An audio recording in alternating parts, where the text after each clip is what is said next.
Tinapik ni Sir Onad ang balikat ni Haji.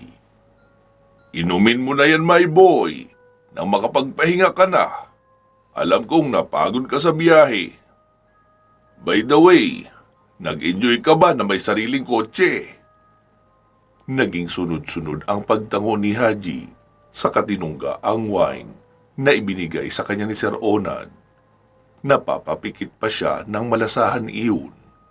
Masarap, manamis-tamis, na may halong asim at pait. Opo sir, malaking tulong po sa akin ang magkaroon ng sasakyan sa trabaho. Hindi na ako natatagalan dahil hindi na kailangan mag-abang ng sasakyan.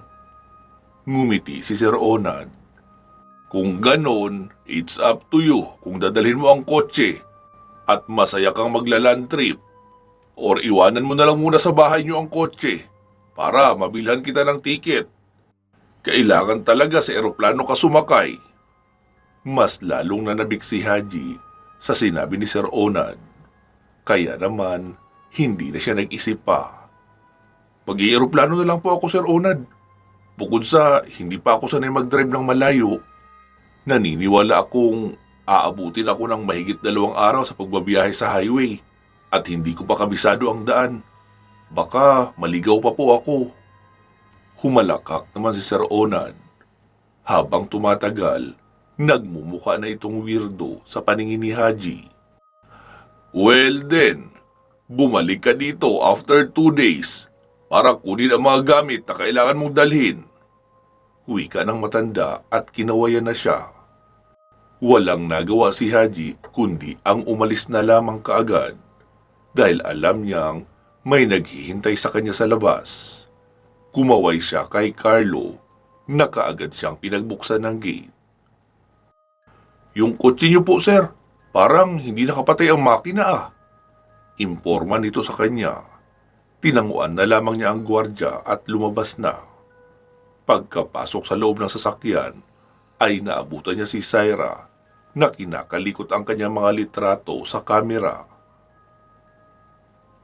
Mukhang busy ka. Bati niya nang makapasok. Ngumisi si Syra.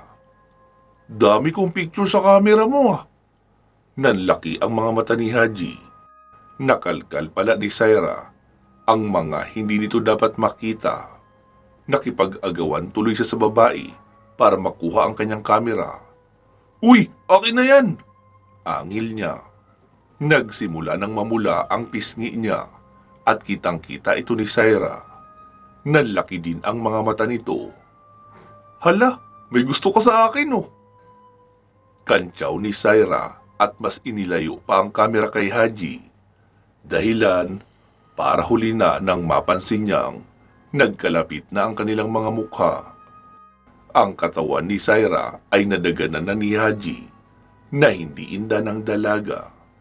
Nagkatitigan ang kanilang mga mata hanggang sa makailang beses na napalunok si Haji at bumaba ang kanyang mga mata sa labi ni Syra.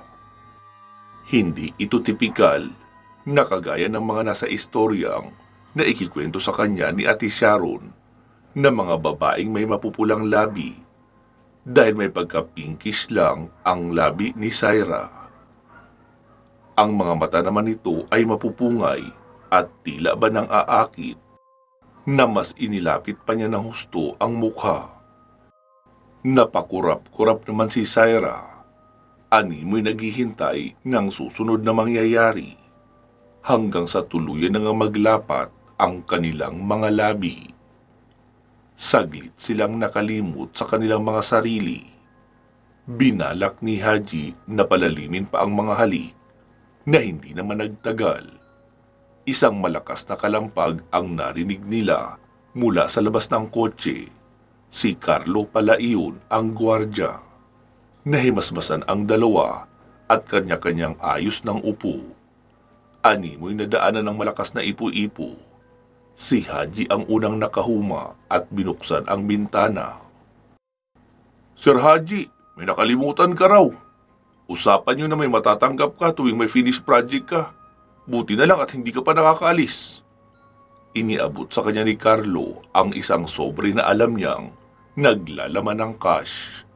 Hilaw nang umiti si Haji at tinanggap ang sobre. Saka kinawayan si Carlo. Salamat dito, Carlo. Ang ganda naman ng girlfriend niyo, Sir Haji. Hello po, ma'am.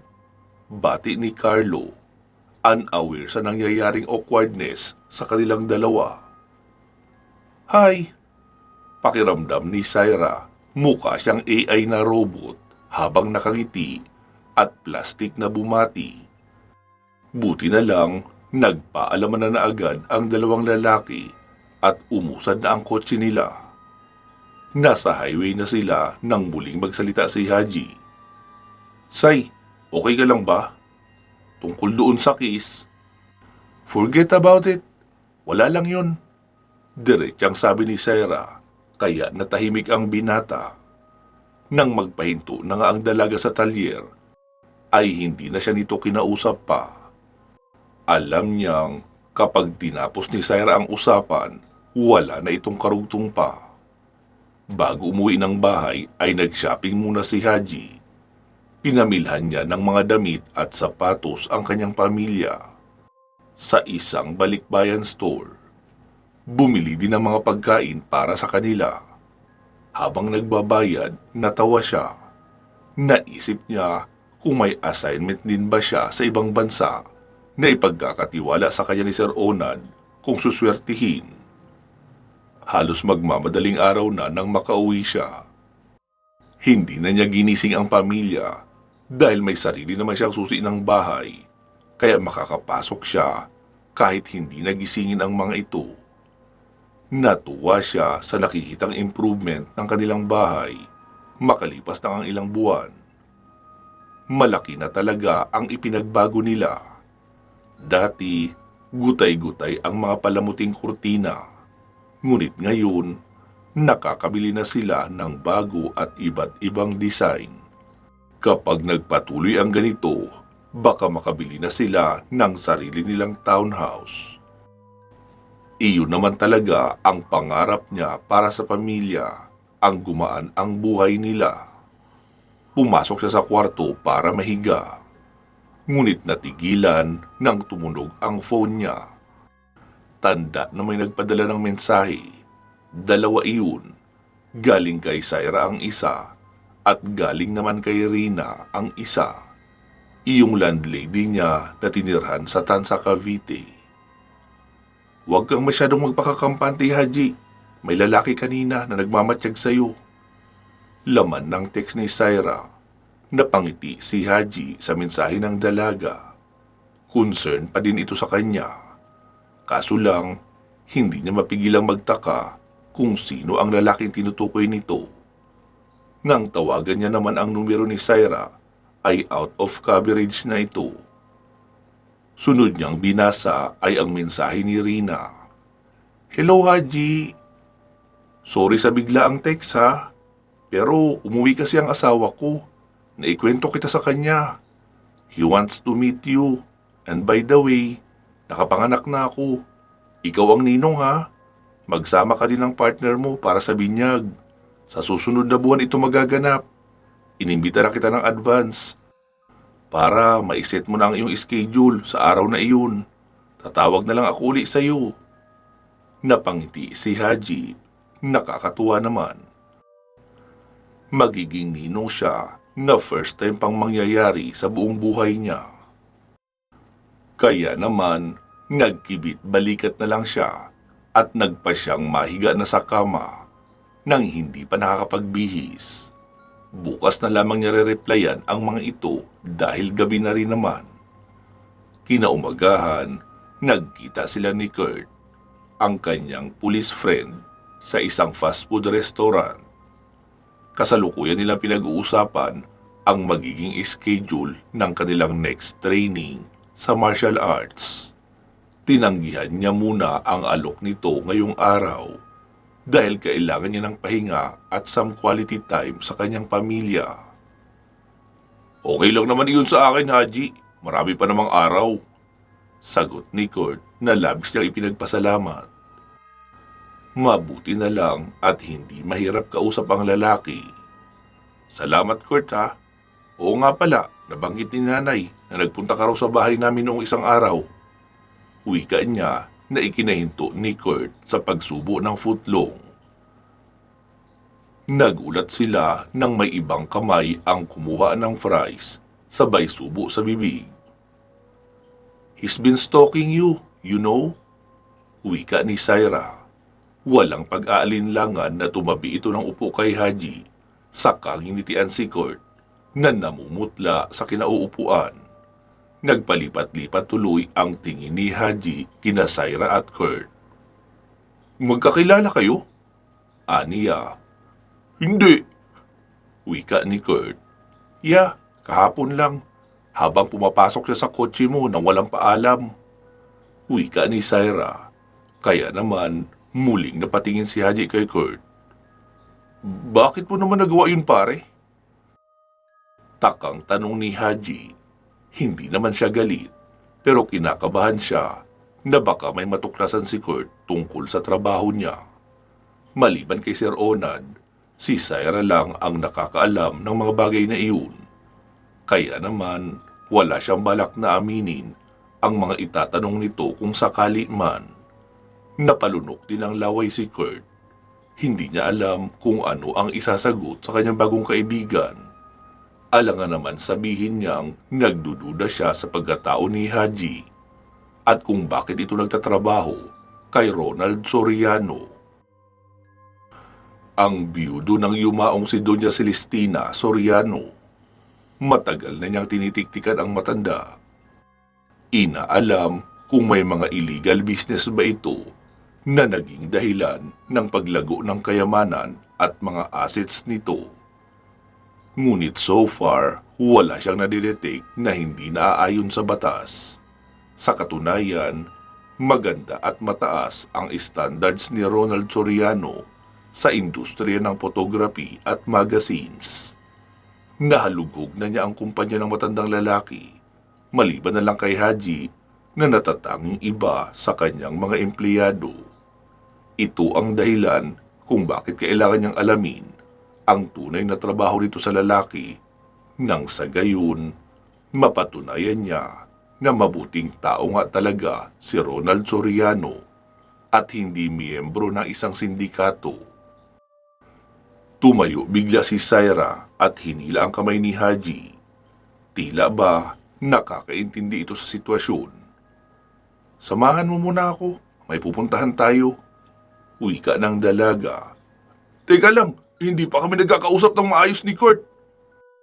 Ngunit nakangiting kumaway na din ang lalaking pulis at mabilis na nawala sa kanyang paningin. Takang-taka si Haji dahil hindi naman ganoon ang dalaga. Nabigla siya sa pag-iimbita nito nang wala sa panahon. Gayunpaman, nagpahila na lamang siya rito. Nang makitang sasakay na naman sila sa big bike ni Syra, ay napaatras siya. "Uy, teka lang, hindi ako sasakay dyan." "Para ka namang itatanan." Namula si Haji sa sinabi ni Syra. Kaya naman, wala siyang nagawa, kundi ang sumakay na nga sa motorsiklo nito. Nakatingin pa sa kanila ang iilang mga tao, kaya nag-iingat siya at baka matawag pa siyang bakla. Namasyal lang naman sila, nagpunta sa amusement park na sa totoo lang ay never naman talaga siyang na-amuse dahil madali siyang ma-heart attack kapag nagtatagal siya sa mga rides na sinubukan nila. Pagsapit ng gabi, nag-dinner lang sila ng street foods. Tuwang-tuwa naman si Syra noong makalantak ng isaw at barbecue. Kaya naman, napapangiti na din si Haji. Hindi niya alam kung ano ang purpose ni Syra at dinala siya nito sa ganoong klase ng lugar. Pero kahit papaano, nakikilala niya ang other side ng dalaga. Masiyahin ito at isip bata rin. "Thanks for today." Nakangiting wika ni Syra na ikinalingon ni Haji. Siya man ay nakangiti rin. "You're welcome. Pero ano bang meron?" Wika ni Syra na ikinanganga ni Haji. "Bakit hindi mo sinabi kanina? pwede tayong magpahanda kay nanay para makapag-celebrate. Aniya, lumamlam bigla ang mga mata ni Syra. I don't celebrate birthdays. Simula nang mamatay si nanay ko. Ayaw ni tatay na nakikita niya ako na pinag-uusapan si nanay. Bawal ang celebration sa bahay. Nang marinig iyon mula sa bibig ng dalaga, bigla siyang nakaramdam ng bigat sa kanyang dibdib. Naaawa siya kay Syra. Napakahirap siguro para rito ang mawalay sa ina sa murang edad pa lamang. Maaga akong tinuruan ni tatay sa mga bagay na alam kong gawin ngayon. Gusto niya maging stand out ako sa lahat para kung sakaling makaharap namin ang aswang na pumatay kay nanay, magagawa ko yung talunin. He was so obsessed sa pag-iimbento ng mga upgraded na pangontra. Dahil naniniwala siyang magpapakita din balang araw sa amin ang aswang na iyon. Hindi ko magagawang magreklamo dahil malaki ang respeto ko kay tatay. Kahit ganoon siya, mahal na mahal ko siya. Mahabang wika ni Syra. Pansin ni Haji, nagiging emosyonal si Syra kapag napag-uusapan ang kanyang mga magulang. Hula niya, malambing na babae itong si Syra. Siguro ay tumigas lang ang puso ng dalaga dahil sa mga trainings at iba pang mga bagay na kailangan niyang pagdaanan. I'm sorry, hindi ko alam na mabigat pala ang pinagdadaanan mo. Aniya, kaya pinunasan ni Syra ang mga mata nito. No, it's all right. Alam ko naman na makakalimutan din natin ang mga bagay na ito. Makakalimutan mo din na nakita mo ako umiyak ngayon. Hindi na lang din sumagot si Haji dahil alam niya naman na defensive talaga ang dalaga, lalo na sa pagpapakita ng mga emotions nito. Matapos ng kanilang pamamasyal ay idinaan lang siya ni Syra sa parking area noong fast food kung saan iniwan ni Haji ang sasakyan niya. Inisip niyang ano na kaya ang iniisip ni Kurt sa ginawa niyang pag-iwan dito sa kainan. Pero mas may dapat ipaliwanag sa kanya ang lalaki. Lupaypay si Haji nang makauwi sa kanilang bahay. Binati lang niya ang mga magulang at kapatid, saka nagpaalam na papasok na sa kanyang kwarto. Pero napansin siya ni Sharon. Bro, may problema ka ba? Panimula pa nito. Binanggit niya ang tungkol kay Syra. Birthday pala ni Syra ngayon. Hindi ko man lang alam. Nagigilty tuloy ako. Aniya, di tawagan mo. Tapos kantahan mo sa cellphone. Maganda naman ang boses mo, di ba? Matinong advice ng kanyang ate. Hindi niya magagawang kumanta. Alam ng ate niya iyon, kaya sinamaan niya ito ng tingin. Joke lang.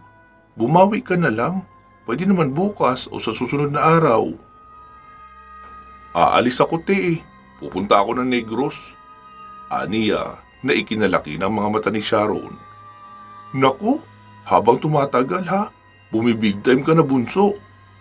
Ate naman, kung ano-anong pinagsasabi mo eh. Hindi naman siya nagbibiro, kaya nainis siya sa kapatid kapag niloloko siya nito. Nilapitan ni Sharon si Haji at tinapik sa balikat. Ano ka ba? Marami namang paraan para bumawi. Just be yourself. Huwag mo akong gayahin na minsan ang nabigo sa pag-ibig. Hindi naman kasalanan ng ex ko ang lahat kaya kami naghiwalay. May ambag din ako roon. Wika nito at iniwan na siya. Huminga na lamang ng malalim si Haji. Sa kanya na iyon iisipin. For now, haharapin niya na muna ang assignment niya sa Negros. Kinabukasan ay nagtungo na siya kaagad sa bahay ni Sir Onad. Wala ang matanda sa bahay nito. Pero ang sabi ni Carlo, may ipinapakuha itong maleta sa kanya na naglalaman ng kanyang plane ticket at iba pang mahalagang bagay na kanyang magagamit. May mga booklets tungkol sa kaugalian at pananalita ng mga Negrosanon, mga tradisyon nila at paniniwala. Nagtaka pa siya nang makakita ng punyal, isang supot na kalamansi at isang pack ng candy na hindi niya alam ang pangalan, pero alam niyang pumuputok sa bibig kapag nalalawayan, parang fireworks. Tatawa na sana siya nang marinig na nagring ang kanyang cellphone. "Maayong buntag, Haji!" Bati ni Sir Onad sa kanya sa kabilang linya. Hindi niya maintindihan ang sinabi nito, pero napansin niya ang lingwaheng iyon sa booklet na kanyang dala. Kinalkal niya kaagad ito at napangiti. Maayong buntag rin, Sir Onad." Aniya. "Excellent! Mabilis kang matuto, Haji, my boy. Nakuha mo na ang maleta kung ganoon. Kailangan mong mapag-aralan ang ibang lingwahe riyan. Ito ang gagamitin mong basic na pagbati sa mga lokal na naninirahan doon. Okay?" "Naiintindihan ko po." "Oo nga pala, wala ako riyan ngayon sa bahay. Sinamahan ko si Cindy sa Cebu. Kung may kailangan ka, pwede mo naman akong tawagan. Huwag mong tatawanan ang candies na ipinadala ko sa'yo. Magagamit mo iyan. Sakali mang tangkay ng mga engkanto na akitin ka para sumama sa kanilang mundo. Eto pa, Haji. Huwag na huwag mong kakainin ang kanin na idudulot nila sa iyo." Tumango naman si Haji na animoy nakikita niya ang kausap. Alam niya naman ang tungkol sa estilo ng mga engkanto kapag nangunguha ng tao. Ilang sandali lang ay umalis na si Haji. Dala ang mga ibinilin sa kanya ng amo. Ginugol niya ang isang buong araw sa paghahanda ng kanyang mga dadalhin. Ilang beses din siya nag-practice ng mga common practices ng Negrosanon. Mahilig silang umiti at magalang lalo na sa mga dayo. Kinabukasan, lulan na siya ng eroplano na maghahatid sa kanya sa Sibulan, ang airport na lalapagan ng sinasakyan niya. Mahigit 45 minutes lang siya sa ere at namangha sa mga bagong bagay na nakikita niya. Nagpahatid siya sa bus terminal.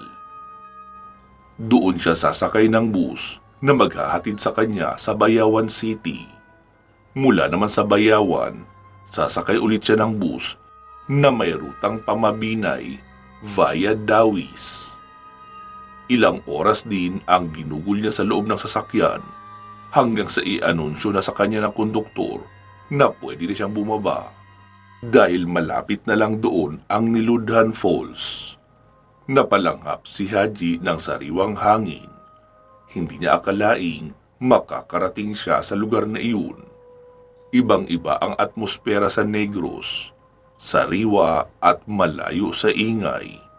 Hindi kasing abala ng Maynila, pero gusto niya ang lugar, maaliwalas. Naglakad siya papunta sa mismong location. Nagbayad siya para sa entrance fee. May mga flyers siyang natanggap kanina sa entrance para sa presyo ng mga cottages at kung ilang araw mag-i-stay. Nagpunta siya sa information desk at nagtanong. Mabuti na lang, marami-raming bakanting cottages kung saan siya nakapagdesisyon na magstay. Miss, wala bang cottage na malapit sa mismong falls?" Tanong niya sa babae nang makapagbayad. "Meron naman po, sir. Kaso lang, wala pong kuryente doon. Hindi pa fully develop ang mga cottages roon. Kaya, ang recommended na cottages to stay ay few meters po sa falls." "Sige, kunin ko na to." Aniya at tinanggap ang susi para sa cottage na nakuha niya. Dahil napagod siya sa biyahe, halos hilahin na ni Haji ang kanyang mga paa para lang makarating kaagad sa kanyang tutuluyan. Namangha siya sa ganda ng pagkakadecorate nito. Kumpleto sa gamit. Nakahanda na ang nag-aanyayang kama. May sariling CR at mini ref. Nilapag lang ni Haji ang kanyang mga gamit at nag-dive na sa kama. Halos lumubog siya sa lambot nito. Marami pa siyang gagawin bukas. Kailangan niyang magpahinga. Bago nakatulog, hindi niya nakalimutang kontakin ang albularyo na makakasama niya sa pag-iimbestiga. Sa labas ng kanyang cottage, tahimik na ang paligid. Wala ng mga turista ang hinahayaang pumasok sa falls tuwing gabi.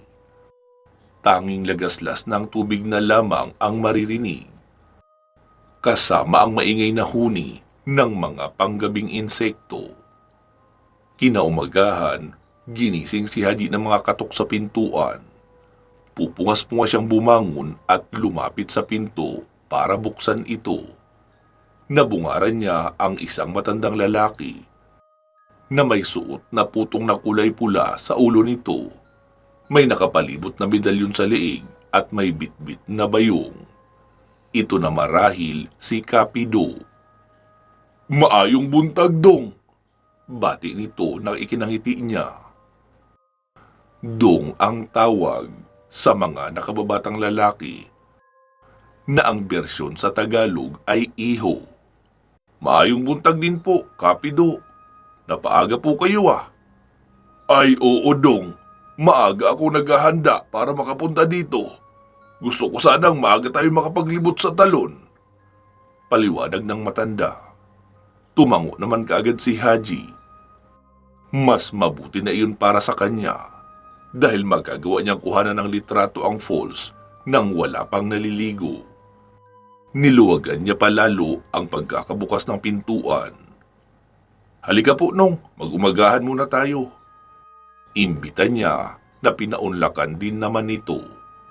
Hinayaan ni Haji na kumain ng matanda ng mga nakahanda niyang tinapay, palaman at kape habang naliligo naman siya. Pansin niyang mukhang gutom na gutom si Kapido. Sarap na sarap kasi ito sa kinakain na para bang noon lang nakatikim ng ganoong mga palaman at tinapay. Inihanda niya ang kamera at isinilid sa bag ang kalamansi at candy. Sabi nga ni Sir Onad, kakailanganin niya ang mga iyon.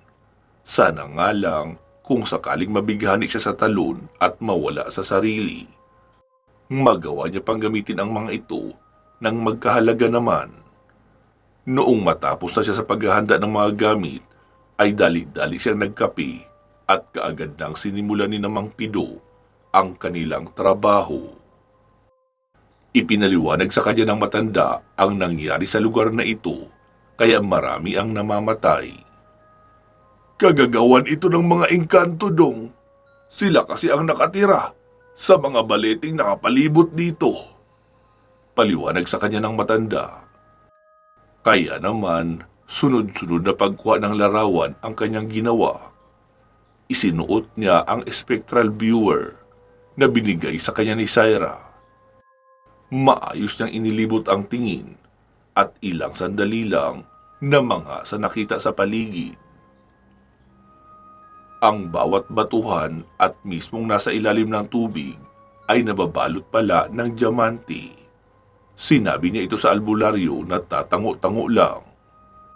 "Ang mga diamante po kasi ang nagsisilbing ilaw nila rito. Mukhang wala naman silang ipinagdadamot, maliban na lang sa ayaw nila ng kuryente. Ayaw nila na gumagamit ang tao noon. Paano kasi nagre-reflect ang diamond sa ilaw, kaya sila nasisilaw hanggang sa mabulag. Kaya siguro nagagawa nilang kunin ang buhay ng mga taong naririto. Siyempre kasi sila naman ang mamamatay kapag hindi nila ito ginawa." Paliwanag pa ni Haji. "Mao ba, Dong? Sus! Ngayon ko lang nalaman ang tungkol dyan.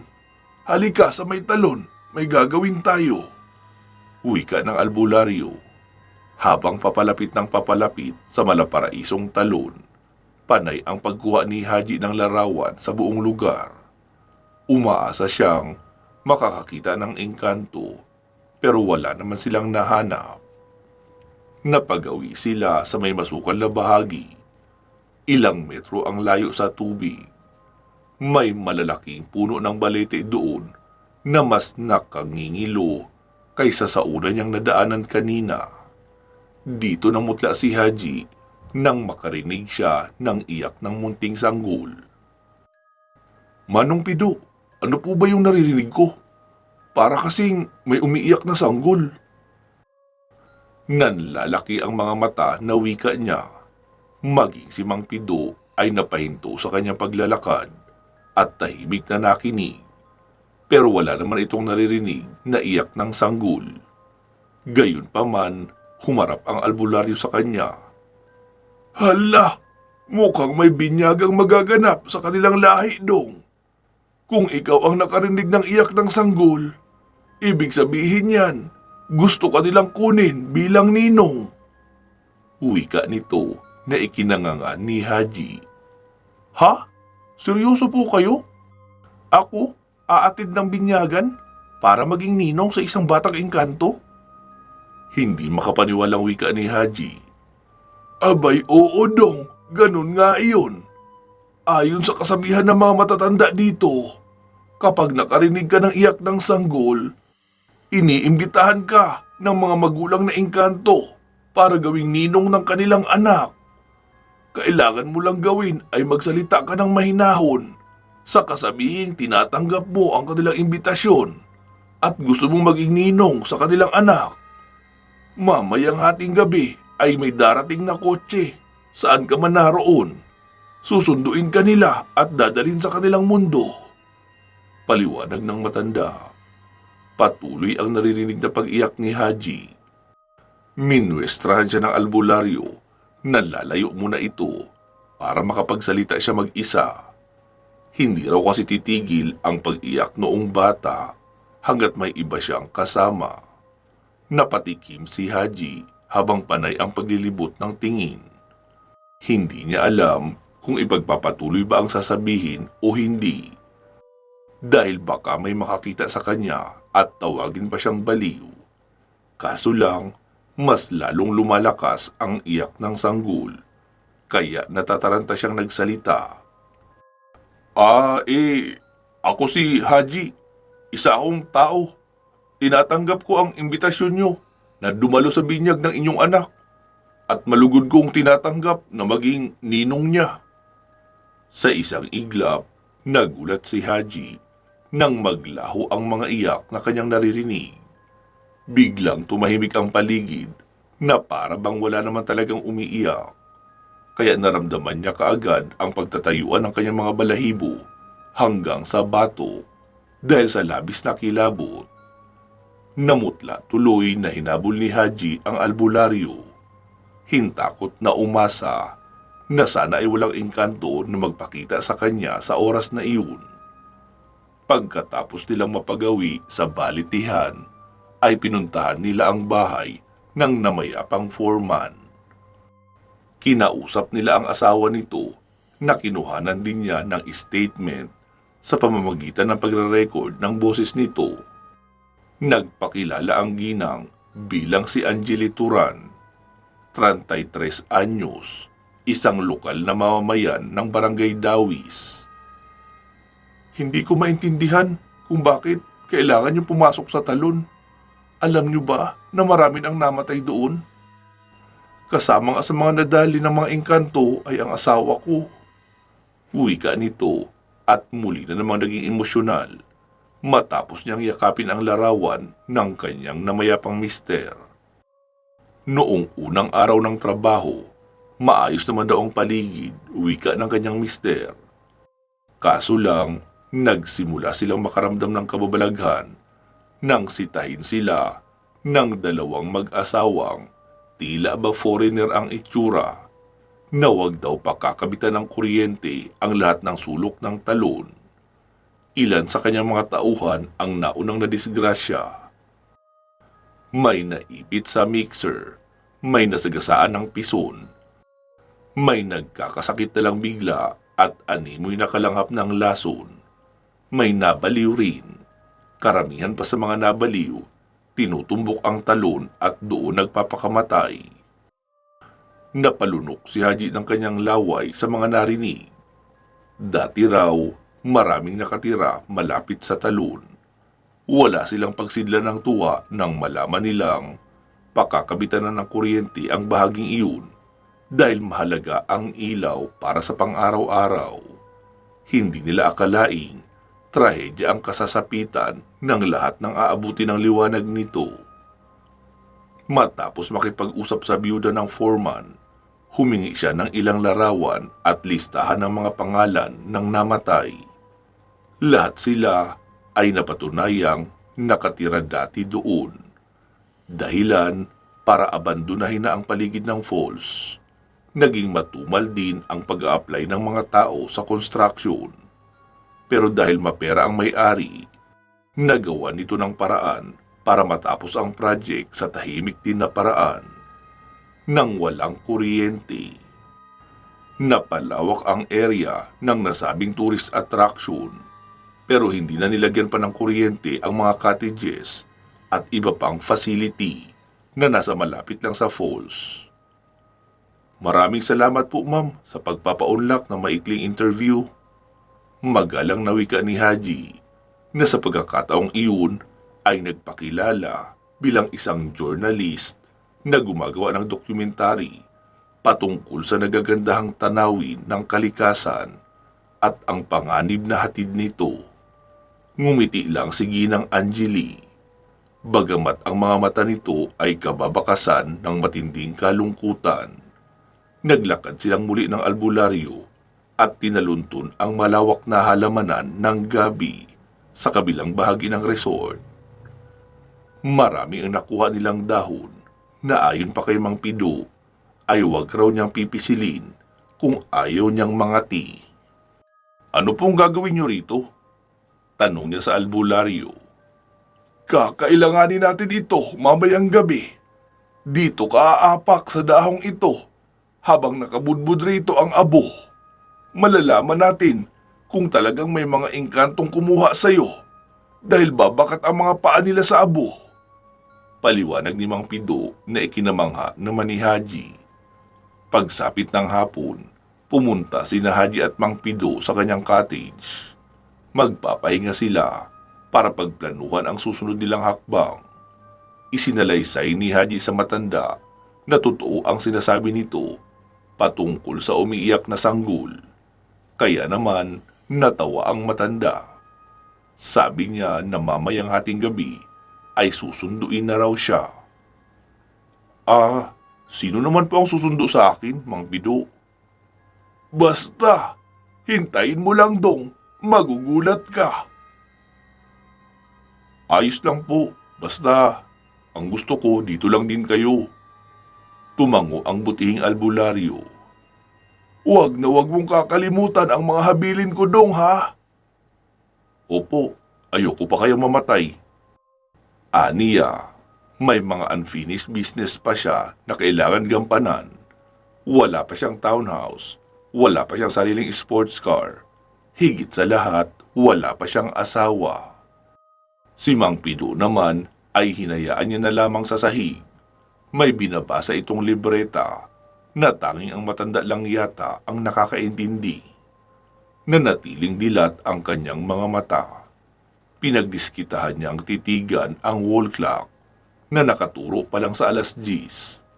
Ilang oras na lang ay oras na ng kanyang pag-alis.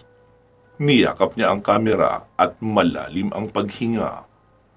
Napapansinan niya ang paghikab ni Mang Pido kaya napakurap-kurap siya.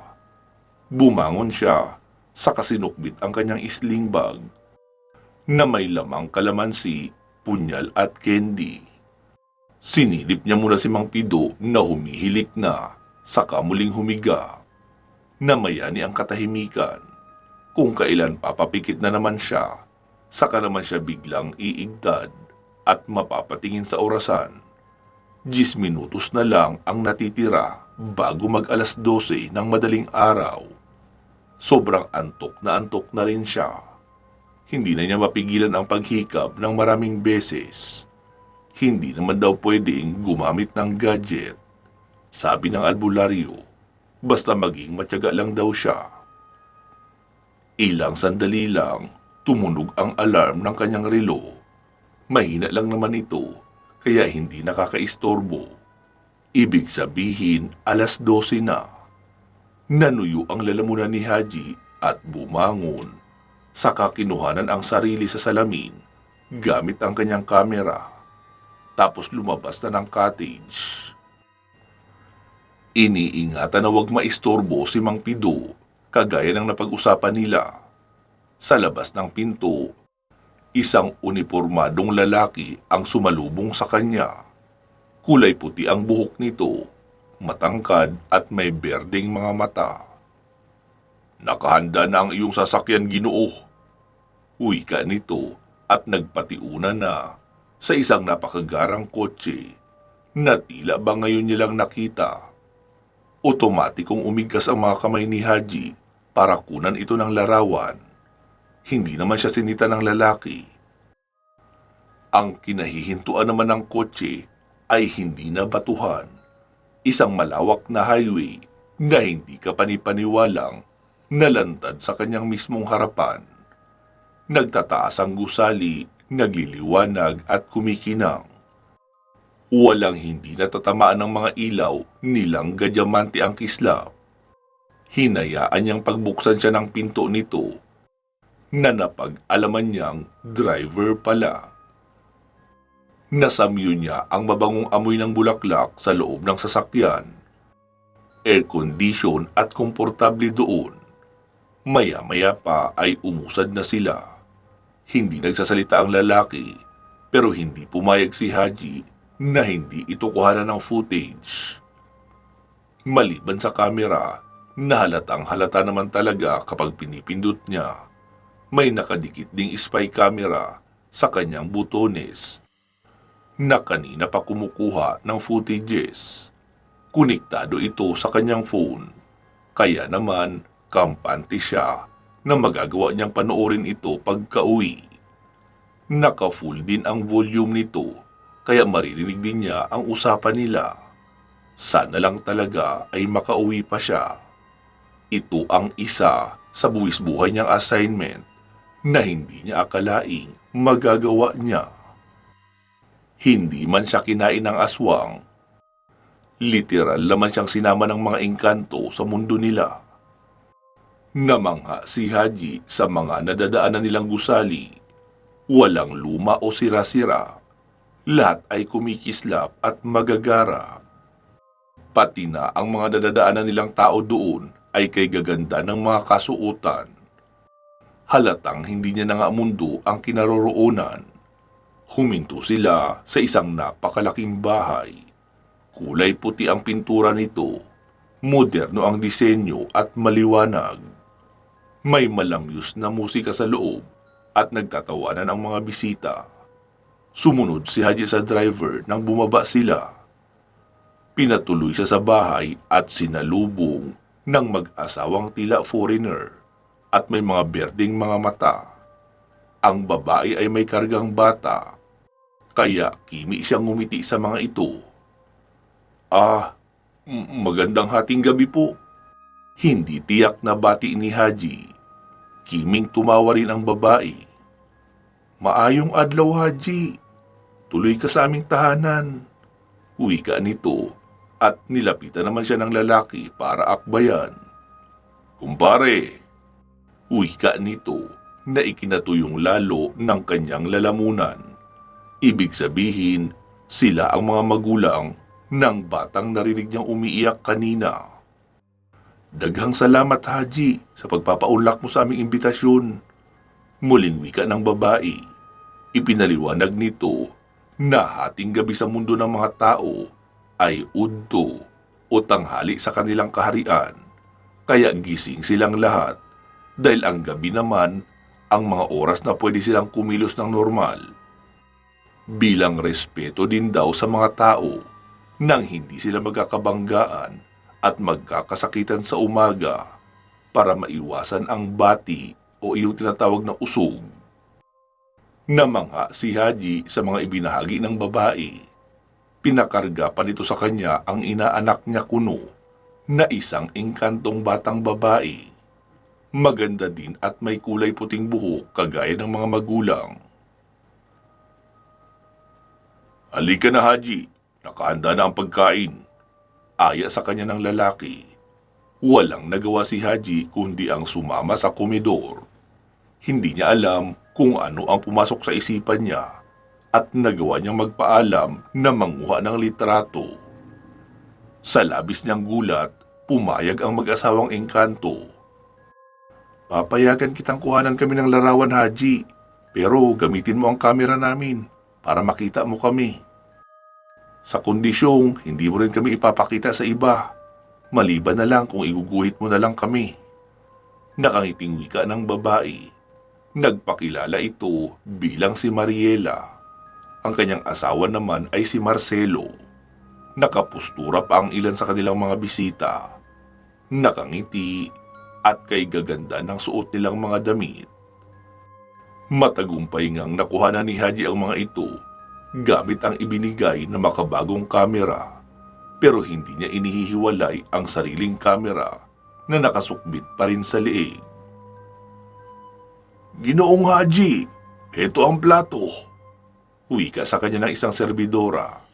Si Marcelo at Mariela na ngayon ay nakatuon ang pansin sa kanya at inaasikaso siya sa mga kakainin. Nakalatag sa lamesa ang lahat ng mamahalin at masasarap na putahe. Ngunit nangingibabaw sa lahat ang kulay itim na kanin na nasa gitna. Para safe, palihim siyang dumukot ng candy sa bulsa. Sinubo iyon at hinayaang pumutok-putok sa bibig niya. Haji, itong itim na kanin ang kunin mo. Nang aakit na wika ng ilan sa kanila, kaya naman nahilo ang binata. Hindi siya pwedeng mawala sa focus. May sarili siyang misyon na kailangan gampanan, kaya tahasan niyang tinanggihan ang mga ito. Ipagpaumanhin niyo po, busog pa ako. Hindi pa katagalan noong huli akong kumain. Panay rin ang inom ko ng kape para hindi ako makatulog. Dahil oras kasi ng tulog ang ganitong oras sa aming mga tao. Aniya, nagkatinginan ang mag-asawa at ngumiti. Haji, maganda ang boses ni Mariela. Hayaan mong ipaninig niya sa iyo ang paborito niyang kanta. Wika ni Marcelo at tumayo na nga ang kanyang kumari para kumanta sa intabladong wala naman kanina sa harapan nila. Nang magsimula na ngang umawit sa malamyos na tinig ang babae, tuluyan ang nadarang si Haji. Napapaindak na siya. Ilang sandali lang nang malapit na siyang makalimot, nang makarinig siya ng malalakas na pukpok ng kaldero. Maingay at masakit sa tenga, pero hindi naman nila malaman kung saan banda. Naalala kaagad ni Haji ang kanyang sadya kung bakit siya pumunta sa mundo ng mga engkanto. Kailangan niyang ipaabot sa mga ito ang sinabi ni Angeli kanina. Ang itigil na ang pangunguha nila ng mga inosenteng tao. Pinilig niya ang ulo at tiniis ang antok. Paano'y nakakaantok naman talaga ang boses noong babaeng engkanto na kumakanta. Nang hindi pa rin ito tumigil sa pagkanta, tuluyan ang nagdesisyon si Haji. Kinuha niya ang punyal sa sling bag, kasama ang isang piraso ng kalamansi. Sinugatan niya ang sarili gamit ang punyal at pinigaan ng kalamansi. Napaungol siya sa sakit, kaya tumabingi ang kanyang ngiti. Haji, kumain ka na, baka nagugutom ka na. Alok naman ni Marcelo. Salamat, busog pa talaga ako. Baka mamaya na lang. Aniya, dito na napatitig ang mag-asawa sa kanya. At nakilapit sa kanilang dalawa ni Marcelo.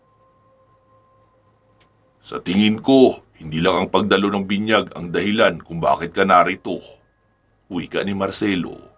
Dinala siya ng mag-asawa sa sala at kinausap ng silang tatlo lang. Humihingi ako ng dispensa sa gagawin kong pagbubukas ng usaping ito. Pero bakit kayo nangunguha ng mga inosenteng tao? Diretsahang tanong ni Haji. Ito ang itinuro sa kanya ni Mang Pido na kapag may sasabihin siya sa mga engkanto, kailangan kumpleto at wala ng patumpik-tumpik pa. Sumagot naman ang mga iyon. Hindi naman ito intensyonal na ginawa. Lahat ng trahedyang iyon ay dahil sa katigasan ng ulo ng mga kalahi mo. Lalong wala sa aming bokabularyo ang manakit ng walang kalaban-laban. Pinagsabihan na namin sila na kapag itinuloy nila ang pagkakabit ng kuryente, ay gagawa kami ng bagay na pagdurusahan nila, katulad ng ginawa nila pagpaparusa sa amin. Paliwanag ng mag-asawang engkanto. Ipinaliwanag ng mag-asawang engkanto ang mangyayari sakali mang hindi tinanggal ang naikabit na kuryente. Sila ay mabubulag at mamamatay. Mawawala na ng tagapagbantay ang talon na sa totoo lang ay nasa kanilang pangangalaga. Ang mga taong nagtatrabaho sa falls ay abusado kung saan-saan lang nila itinatapon ang kanilang mga basura. Nag-iingay at nagsisigawan sa parte ng lugar na sagrado para sa kanila. Hindi nila lubos na maisip na may mga nilalang kagaya ng engkanto na dapat sana ay tahimik na nananahan sa lugar, ngunit masyadong mapanira ang mga taong iyon. Binaliwala nila ang kasabihang dapat ay magtabi-tabi po kapag nakakarating sa ilang lugar, kaya madalas nagkakabanggaan ang mga tao at engkanto. Pasensya na, Haji, pero ito lang ang paraang alam namin para katakutan kami ng mga tao. Kailangan namin silang bigyan ng leksyon. Kailangan namin ipaalam sa kanila na hindi lang sila ang nakatira sa mundong ito at kailangan din nilang irespeto ang karapatan namin. Tumaas na ang boses ng lalaking engkanto. Nagsisimulang magbago ang kanyang pakikitungo kay Haji. Palihim namang dinukot ng binata ang kanyang bulsa sa bag kung saan naroon ang dala niyang supot ng asin. Sakali mang atakihin siya ng mga ito ay lalaban siya, kagaya ng sinabi sa kanya ni Mang Pido. Hindi naman natin kailangan humantong sa pagtataas ng boses, Marcelo. Si Haji ay hindi na iba sa atin. Tandaan mo, siya ay ikalawang magulang na rin ng ating anak. Kailangan na natin siyang paliwanagan ng maayos. Tama ang iyong asawa. Nakayuko ang ulong wika ni Haji. Bigla siyang natakot nang makitang may mga papalapit na ilan pang matitikas na engkanto na may dalang kumikinang na espada. Mabuti na lang, muli rin namang kumalma si Marcelo. Pwede naman nating pag-usapan ang mga bagay-bagay na ayaw niyong ginagawa ng mga tao sa talon. Di kaya maglagay tayo ng karatula na magbibigay ng babala. Huwag na po sana tayong umabot sa patayan. Pakiusap pa ni Haji. Napaisip ang engkanto sa sinabi ng kanyang kumpare. May punto si Haji. Hindi nila kailangang maging bayolente kaagad sa mga tao. Kung magmamatigas ang mga ito, pwede naman silang magbigay ng leksyon na siguradong makakapagbago sa pagiging iresponsable ng mga ito. Kaya naman, isang kasunduan ang naging selyo ng pangako sa isa't isa. Hindi na sila mangunguha ng tao at bilang kapalit, maglalagay ng mga karatula tungkol sa mga bawal at ipinagbabawal ng mga nananahan doon. Simple lang naman ang pakiusap ng mga engkanto, kaya naniniwala si Haji na magagawa niyang pagsabihan ang mga lokal na mga mamamayan sa kondisyones ng mga engkanto. Napag-alaman niyang sina Mariela at Marcelo pala ang mag-asawang nakipag-usap sa foreman, kaya muli siyang nagtanong rito. Maitanong ko lang sana, saan niyo po pala dinala ang mga katawan ng mga taong nawawala? Lahat ng sinasabing nagpakamatay o nadisgrasya ay hindi kailanman natagpuan ang mga katawan. Ilang magkakamag-anak na ang umatungal matapos nilang mapagtantong. Naglibing lang pala sila ng katawan ng saging. Espiritu o kaluluwa lang ang kinukuha namin, Haji. Ang mga katawan ay iniiwan namin sa likurang bahagi ng talon na ito. Umaasang makukuha sila ng kanilang mga kaanak. Pero isang grupo ng mga aswang ang naghahakot sa kanila para konsumuhin. Ipagpaumanhin mo, Haji, kung wala kaming magagawa. para bawiin ang kanilang mga katawan. Wika ni Mariela.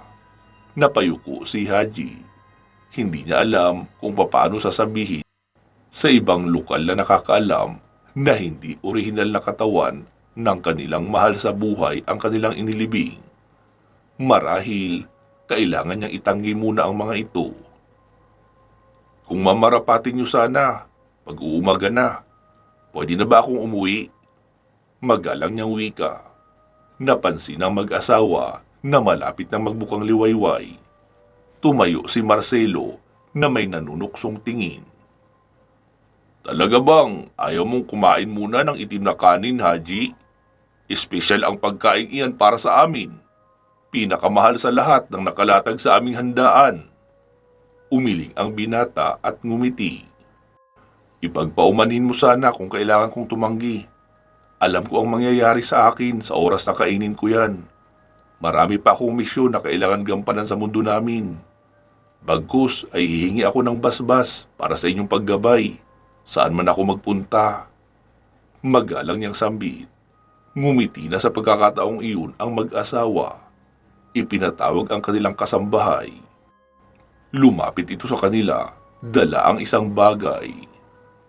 Sino ba naman kami para tumanggi, kumpare? Matapos ang munting pakikipag-usap ni Haji sa mga engkanto, nagpaalam na siya sa mga ito. Kasama sa pag-alis niya ay ang pagpapadala nito ng isang kwintas na pwede niyang gamitin sa panahon ng pangangailangan. Mararamdaman din kaagad ni na Mariela at Marcelo na nasa panganib si Haji, basta't suot lang ng binata ang kwintas na ibinigay nila. Ilang oras lang mula nang mabinyagan ang anak ng engkanto na nakarga pa nga ni Haji, kaya labis ang pagkamangha ni Haji nang makitang may batang naglalakad na at lumapit sa kanya, saka sinabing, "Babay po, Ninong. Mag-iingat ka po, ha?" Wika ng bata sabay kumaway. Kumaway din si Haji at sumakay na sa kotseng maghahatid sa kanya sa cottage. Hindi niya alam kung paano naging posible ang mundong ito ng mga engkanto. Pero isa lang ang nahihinuha niya. Masyadong mahiwaga ang mundo para tuklasin ang iba pang lihim na nakatago rito. Habang umuusad ang sasakyan, hindi mapigilan ni Haji ang dalawi ng antok.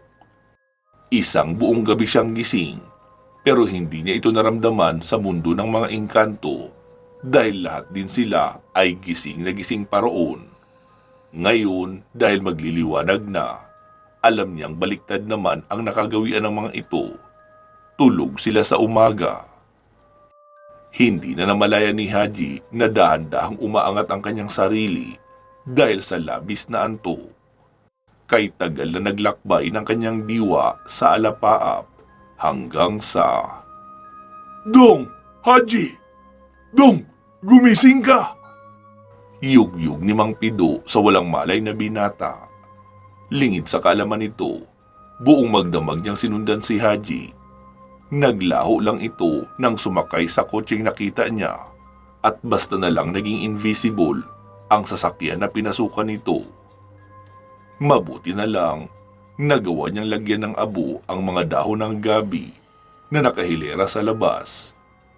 Sa bahaging alam niya na posibleng daraanan ng binata, kaya nasundan niya ito sa naglalakihang puno ng balete kung saan niya narinig ang iyak ng mga sanggol. Bumaon sa abo ang mga paa ni Haji, kasama ang isang hindi nakikilalang yapak na may suot na matibay na klase ng sapatos. May gulong din ang kotse na mas nakakatawa sa lahat dahil wala namang pwedeng daanan ang mga sasakyan doon. Marahil ito ang kotse ng lalaking sumundo kay Haji. Gamit ang kanyang anting-anting, sinubukan niyang hanapin ang presensya ni Haji at napagtagumpayan niya kaagad. Sa katunayan, naririnig niya ang mga yapak at bulungan sa may balitihan, pero wala siyang nakikita. Kaya panaka-naka siyang nag-iingay gamit ang kaldero at kahoy na ginagamit niya para gambalain ang naninirahang engkanto sa tuwing may kukuhanin silang tao. Ilang sandali lang, napansin niya si Haji na nakasabit sa may sanga ng puno, kaya maingat niya itong ginising sa takot na mahulog ang lalaki kapag nabigla. May sukbit siyang tuwalya, lalo na't alam niyang ang taong nakakarating sa lugar ng mga engkanto ay nahuhubaran na kapag nakakabalik na sa mundo ng mga tao. Mabuti na lang, pinakawalan ng mag-asawa ang binata. Natagpuan niya ang mga gamit nito sa isang parte ng sanga ng balete at tinipon iyon. Ang sling bag, ang kamera, at ang damit pati na ang underwear. Pupungas-pungas naman na gumising ang binata at sapo ang kanyang ulo. Dong, magbihis ka na! Baka pagpiestahan ka ng mga bading kapag nadaanan ka nila rito. Wika ng albularyo, kaya nataranta naman na napabangon kaagad si Haji. Ha? Bakit ako hubo? Tarantang wika nito at kaagad sinuot ang kanyang mga damit. At lalong nagtaka nang may masalat ito sa bulsa ng pantalon. Isang gintong kwintas kung saan may palawit itong diamante. Napanganga si Mang Pido. Binigyan ka ng mga engkanto ng mutya. Swertihan ni mo dungoy. Wika ni Mang Pido na may paghanga. Sabi po kasi nila, pwede ko silang tawagin sa kwintas na ito kapag kailangan ko ng tulong nila. Tumango si Mang Pido. Huwag mong sayangin ang pagkakataon na binigay nila para magkaroon ka ng kakampidong. Nangyari na sa akin minsan iyan. Kaso lang, labis akong nagalit sa kanila. Kinuha nila ang aking asawang si Elizabeth. Kaya tinapon ko ang kwintas na nagsisilbing tulay sana para magkita kami ng aking asawa. Namutla si Haji sa narinig. Pamilyar sa kanya ang pangalang binanggit ni Mang Pido. Kasambahay ito ni na Marcelo at Mariela. Hindi na nagsalita pa si Mang Pido, kaya hinayaan na muna ni Haji. Lumabas na sila sa balitihan na maluwag ang dibdib. Alam naman niya na magkakaroon pa ng pagkakataon si Mang Pido na makausap muli ang kanyang asawa. Mahaba pa ang oras nito. Bumalik sila sa cottage at nagpahinga. Kinahapunan, sinuri ni Haji ang kanyang mga kuha. Nanlumo siya ng mapagtantong. Sa buong gabing nangunguha siya ng litrato, ay wala man lang mukha ng engkanto ang nasali sa mga kuha niya.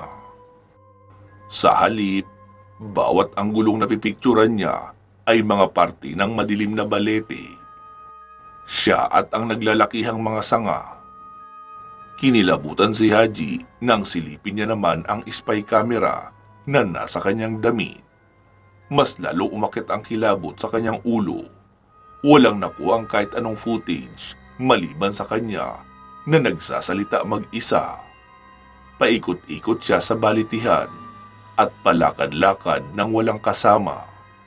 Gayunpaman, may naririnig siyang nagbubulungan sa video.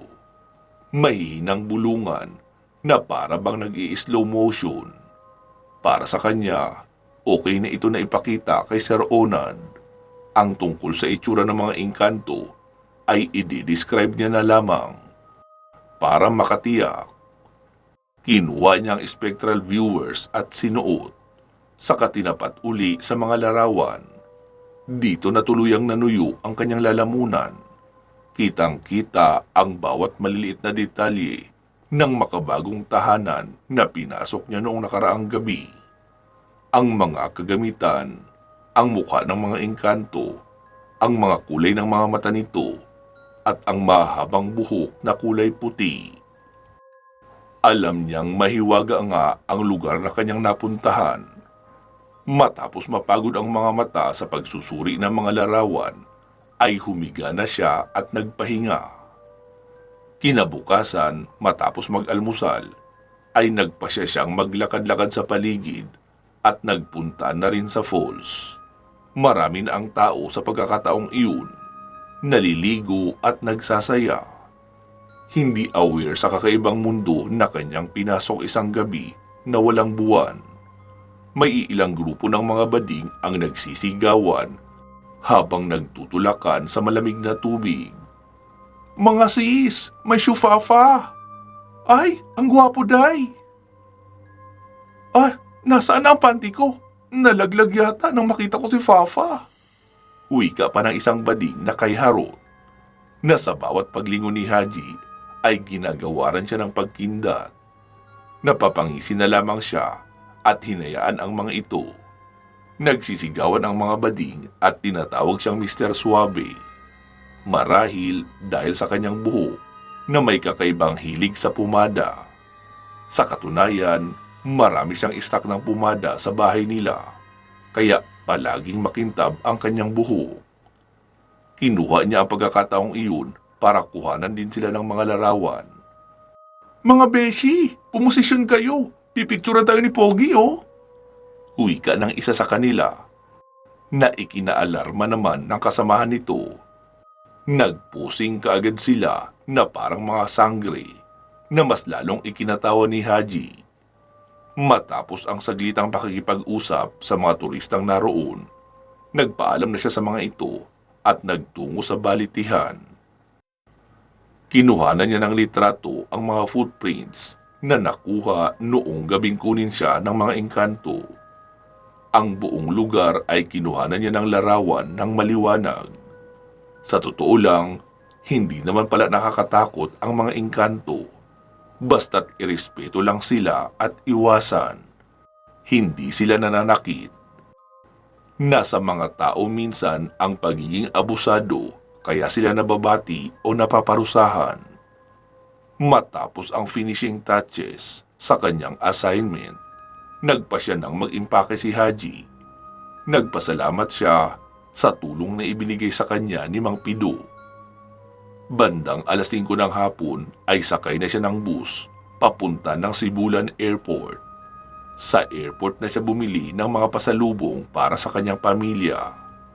Natakam siya sa budbud kabog ng Tanhay at biskotso ng Bais City, kaya napabili siya ng marami noon.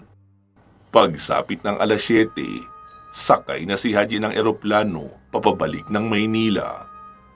Hindi naman naging mahirap kay Haji ang pagbabiyahe dahil hindi naman peak season, kaya kaunti ang tao sa airport at mga pasahero. Pansamantala po muna natin puputulin dito itong ating kwento. Magsama-sama tayong muli sa part 11 nitong kwento ni Haji na pinamagatan nating litratista at researcher ng mga aswang. Sana po ay mapakinggan nyo ito mula part 1 ha.